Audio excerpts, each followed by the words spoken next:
Eu quero compartilhar com você uma das verdades mais solenes de todos os tempos, discutida pelos cientistas, pelos pensadores, pelos teólogos, que é a origem do universo.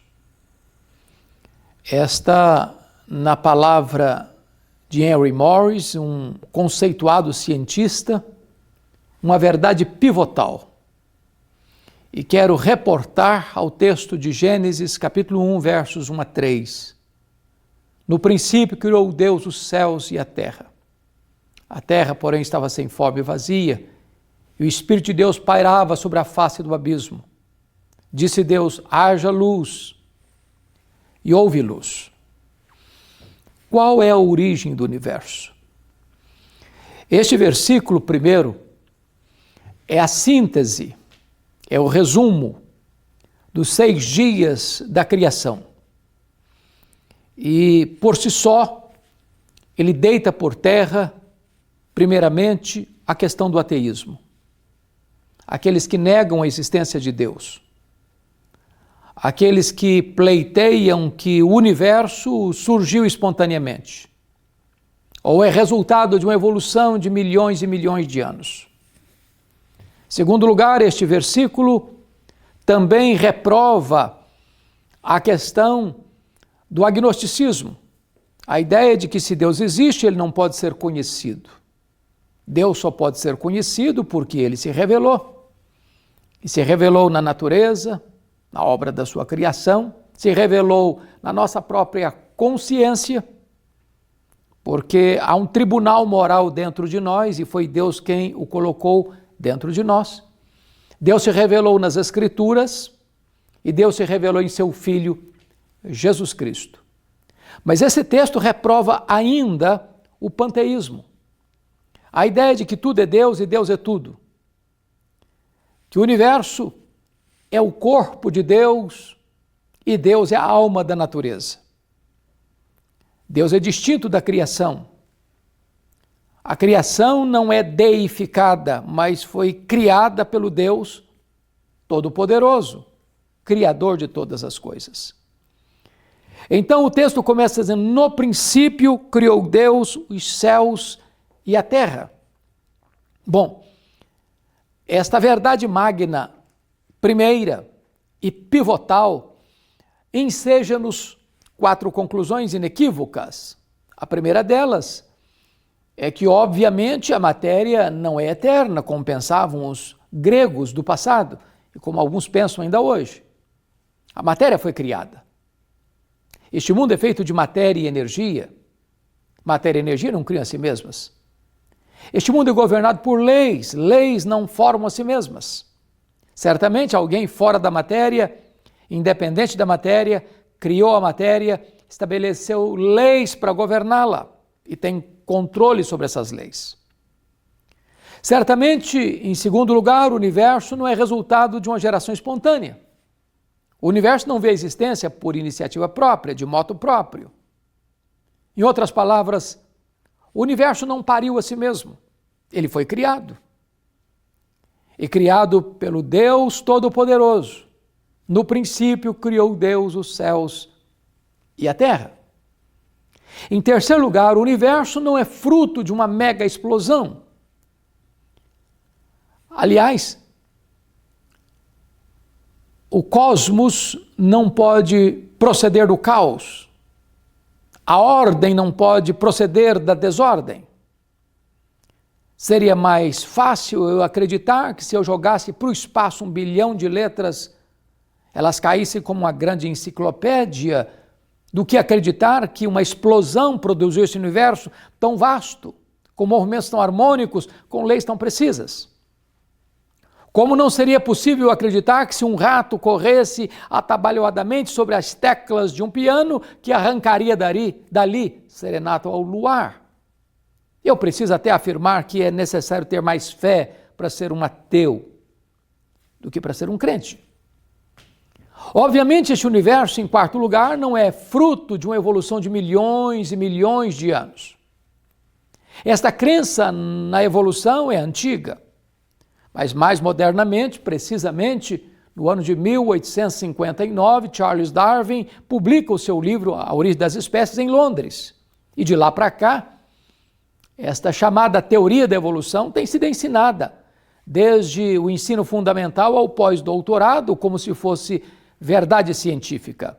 Falta, entretanto, a evidência das provas. É necessário afirmar que criacionismo não é artigo de fé, nem de religião. Criacionismo é artigo de ciência.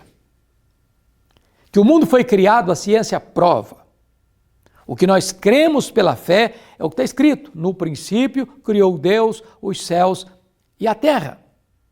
Na verdade, entre Bíblia e ciência não há contradição. Se a Bíblia for corretamente interpretada e a ciência for corretamente entendida, não haverá contradição, porque tanto Bíblia quanto ciência têm o mesmo autor, que é Deus. Então Moisés abre para nós este texto pivotal, trazendo-nos à tona a verdade primeira do cristianismo e nos informando que no princípio criou Deus os céus e a terra.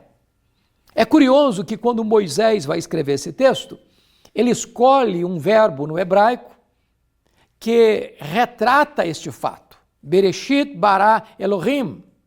Em outras palavras, o termo bará, o verbo bará, ele no hebraico é atribuído apenas a Deus. Só Deus tem o poder criador. E bará, então, é um ato soberano e livre de Deus, que chama à existência as coisas que não existiam, que cria o universo material sem a existência de matéria. Do nada ele trouxe à existência todas as coisas, pela palavra do seu poder. Esta é a verdade bendita. Agora, preste bem atenção nisso. O universo não vê existência pelo processo evolutivo.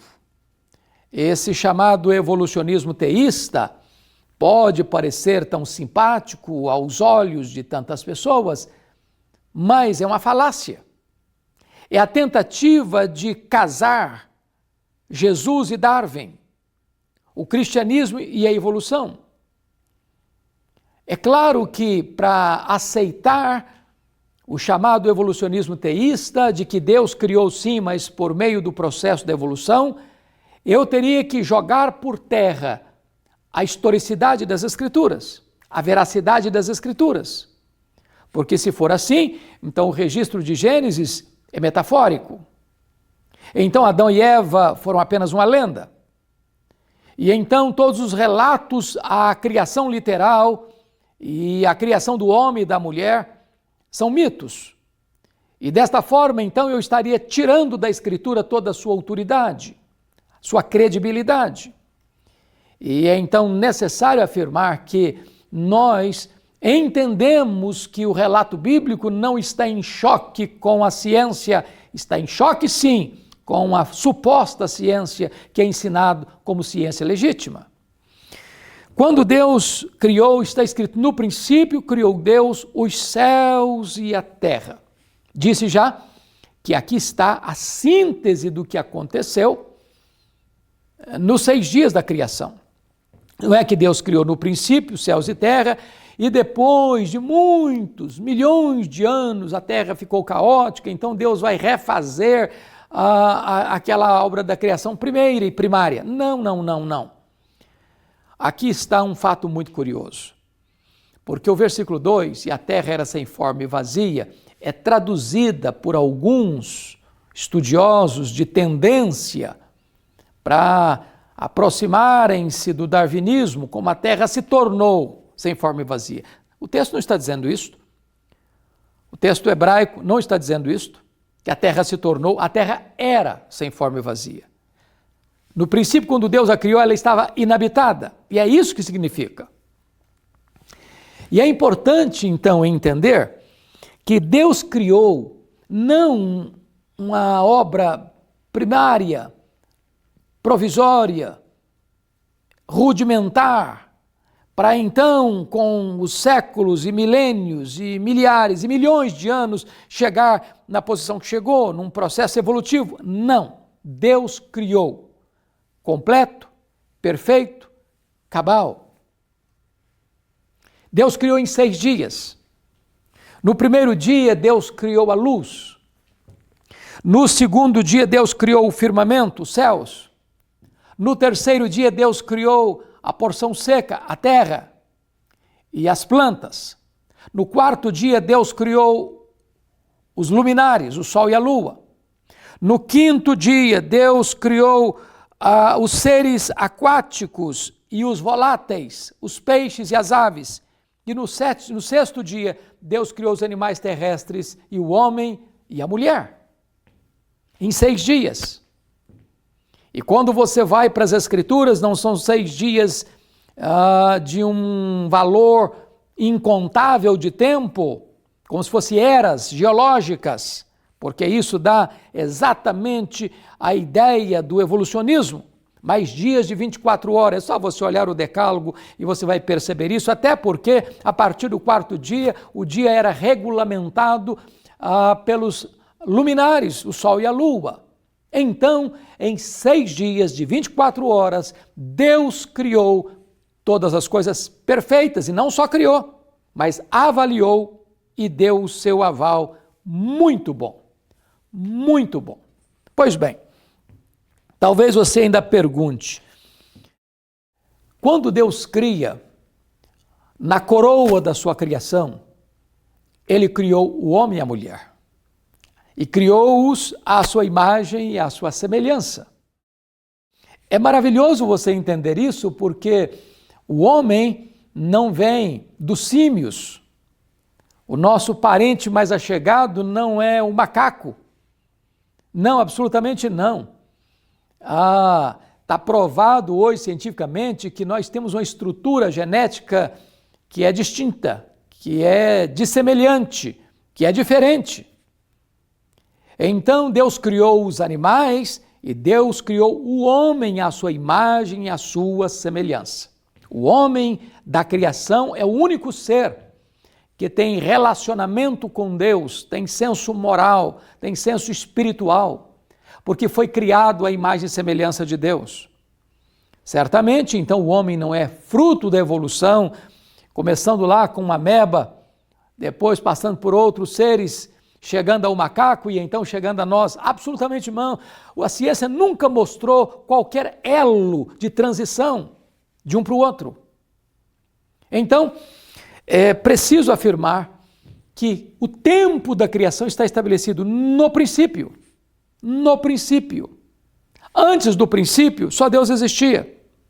Antes do princípio, só Deus tinha vida, porque tem vida em si mesmo. Só Deus é eterno.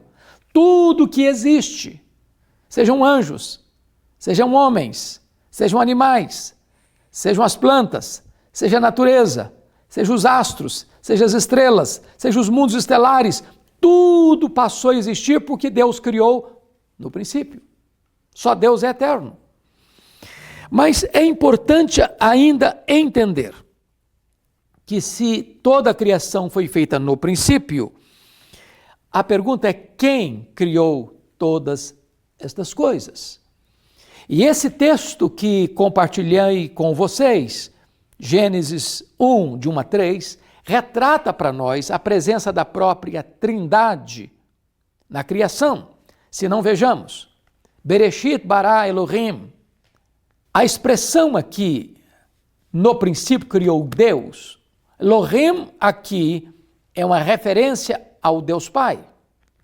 Mas no verso 2 há uma referência ao Deus Espírito Santo. A terra, porém, estava sem forma e vazia, e havia trevas sobre a face do abismo, e o Espírito de Deus pairava sobre a face das águas. Então, no verso 1, você tem a presença do Deus Pai, no verso 2, você tem a presença do Deus Espírito Santo, e no verso 3 está escrito, disse Deus, haja luz, e houve luz. Pois bem, esta palavra criadora é chamada no Evangelho de João de verbo. O verbo, na estrutura linguística, gramatical, é aquilo que dá ação, é aquilo que demonstra ação, pois Jesus é o verbo.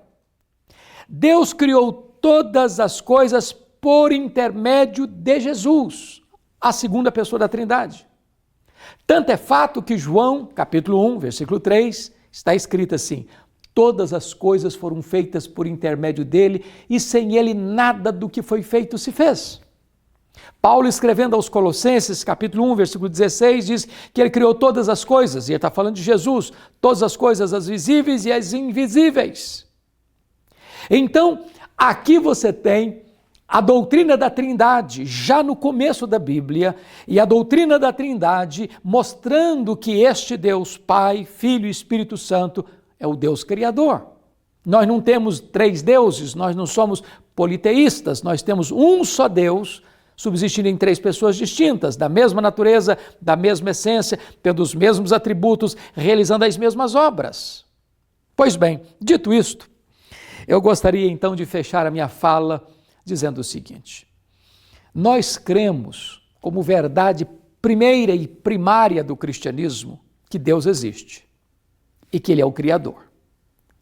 E que Ele criou todas as coisas para o louvor da sua glória e criou todas as coisas para o nosso bem.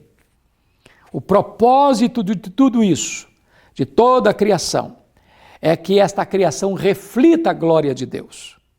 E que você e eu, que somos a obra-prima de Deus, criados à imagem e semelhança de Deus, reconhecendo as digitais do Criador na obra da criação, reconheçamos que Ele é o Deus pessoal, o Deus que nos ama, o Deus que provou o seu amor, enviando seu Filho ao mundo para morrer por nós e para nos dar a vida eterna. Esta natureza que foi afetada pelo pecado será redimida do pecado e haverá novos céus e nova terra nos quais habita a justiça. E nós desfrutaremos desta natureza transformada e glorificaremos a este Deus pelos séculos sem fim, pelos tempos eternos.